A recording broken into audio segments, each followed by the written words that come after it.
സ്നേഹമുള്ള മാതാവേ, സ്നേഹമുള്ള മാതാവേ എന്ന ഈ പ്രാർത്ഥന നമ്മുടെ ആത്മീയ യാത്രയുടെ ആദ്യ ദിവസമാണ്.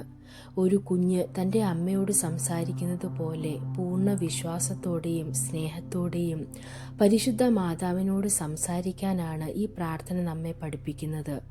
മാതാവ് എന്നത് സ്നേഹത്തിൻ്റെ, സംരക്ഷണത്തിൻ്റെ, കരുണയുടെ പ്രതീകമാണ്. അതുകൊണ്ട് തന്നെ ജീവിതത്തിൻ്റെ തുടക്കത്തിൽ തന്നെ നമ്മൾ അവളെ വിളിക്കുന്നു. എൻ്റെ ജീവിതത്തിലെ എല്ലാ കാര്യങ്ങളും നിന്റെ കരങ്ങളിലേക്ക് സമർപ്പിക്കുന്നു എന്ന വാക്യം വളരെ ആഴമുള്ള അർത്ഥം ഉള്ളതാണ്.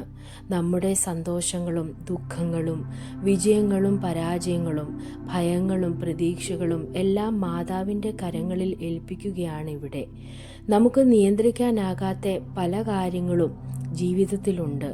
അപ്പോൾ അവയെ ദൈവത്തിൻ്റെ, അമ്മയുടെ കരങ്ങളിൽ ഏൽപ്പിക്കുന്നത് നമ്മുടെ ഹൃദയത്തിന് വലിയ സമാധാനം നൽകുന്നു. എന്നെയും എൻ്റെ കുടുംബത്തെയും സ്നേഹത്തോടെ കാത്തു സൂക്ഷിക്കണമേ എന്ന പ്രാർത്ഥനയിൽ കുടുംബത്തിൻ്റെ പ്രാധാന്യം വ്യക്തമാകുന്നു. ഓരോരുത്തരുടെയും ജീവിതത്തിൽ കുടുംബം വലിയൊരു അനുഗ്രഹമാണ്. കുടുംബത്തെ കാക്കുക എന്നത് ശാരീരിക സുരക്ഷ മാത്രമല്ല, ആത്മീയ സംരക്ഷണവും ഉൾപ്പെടുന്നതാണ്.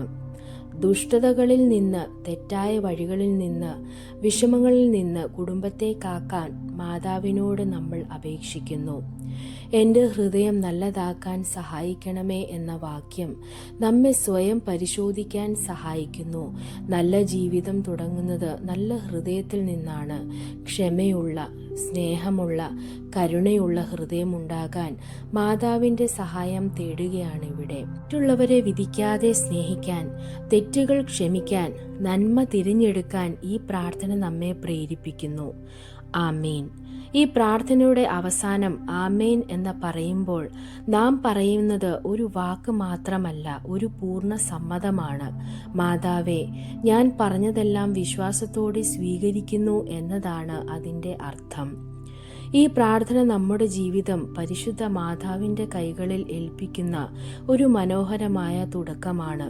ഈ പ്രാർത്ഥന നമ്മെ സമാധാനത്തിലേക്കും വിശ്വാസത്തിലേക്കും സ്നേഹത്തിലേക്കും നയിക്കട്ടെ.